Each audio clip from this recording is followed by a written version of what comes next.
बाबा योगी बाबा योगी बाबा कौन जाने देंगे?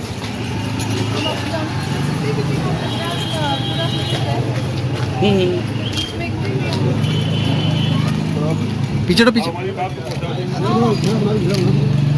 भैया हमें।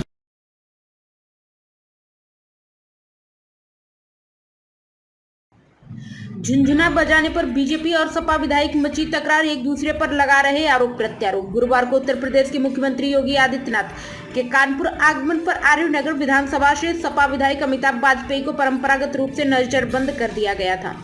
सपा विधायक का आरोप था कि मुख्यमंत्री शीशामऊ विधानसभा के 9 वार्डों के 36 करोड़ के कार्यों का शिलान्यास कर शीशामऊ उपचुनाव की तैयारी करने के लिए थे।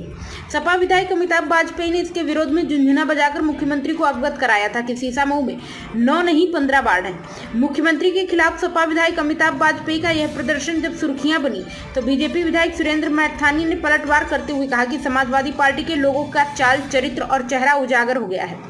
बीजेपी विधायक का कहना था कि पिछले विधानसभा चुनाव में झूठ फैलाकर वोट प्राप्त करने का काम किया था, लेकिन जनता समझदार है और वह यह बात जानती है कि कांग्रेस और समाजवादी पार्टी ने गठबंधन करके वोटरों को लुभाने के लिए 1 लाख रुपया देने का फॉर्म भरवाया, मतदाताओं को धोखा देने का काम किया था।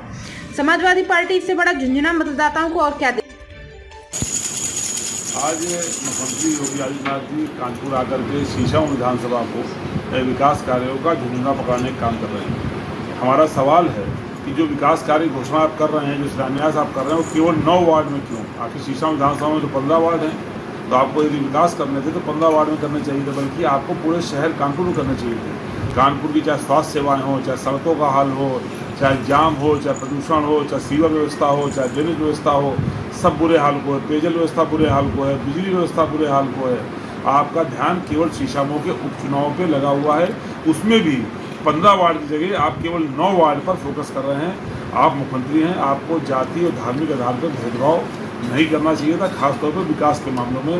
इसलिए हम सब लोगों ने आज प्रयास किया कि ये जो मुख्यमंत्री आज झुंझुना लेकर के आए हैं, झुंझुना मैं इसलिए कह रहा हूँ क्योंकि जो काम आज शिलान्यास होंगे, जिनकी आज घोषणा होगी, वो निश्चित रूप से प्रक्रिया पूरी करके चुनाव के पहले नहीं हो पाएंगे। यदि इनकी नीयत साफ रही होती तो 7 साल से मुख्यमंत्री हैं और लगभग 1.25 साल से लोग चुनाव की तैयारी कर रहे हैं, तो इन्होंने काम अब तक पूरे कर दिए होते।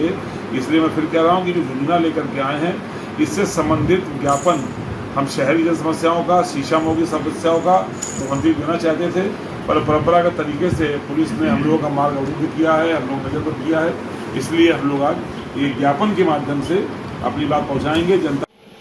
हालांकि समाजवादी पार्टी का चाल चेहरा चरित्र किसी से छुपा नहीं है।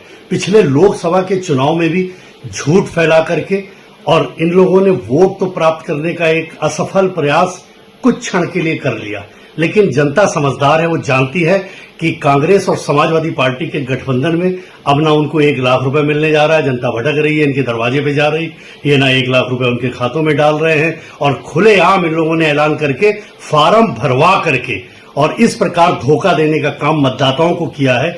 इससे बड़ा झुंझुना मतदाताओं को ये समाजवादी पार्टी के लोग क्या दे सकते हैं? ये अगर मुख्यमंत्री जी की बात करते हैं कि झुंझुना, तो जरा सा रिकॉर्ड उठा करके देखें कि किस प्रकार से, मैं अमिताभ जी को भी ससम्मान ये बताना चाहता हूं कि उठा करके रिकॉर्ड देखें कानपुर के डेवलपमेंट को लेकर के और अपने समय के उन काले कारनामों को निकाल करके अगर तुलना मात्र कर लेंगे तो मुझे लगता है कि अमिताभ जी भी मुख्यमंत्री जी को झुंझुने की जगह धन्यवाद देंगे और उनको बधाई देंगे कि उन्होंने कानपुर के विकास के लिए इतनी सौगातें दी हैं। और समाजवादी पार्टी के अपने राष्ट्रीय अध्यक्ष जी को ये राय वो दे देंगे कि आप अब ये झुंझुना टाइप लोगों को झूठ फैला करके वोट अब प्रभावित नहीं कर सकते।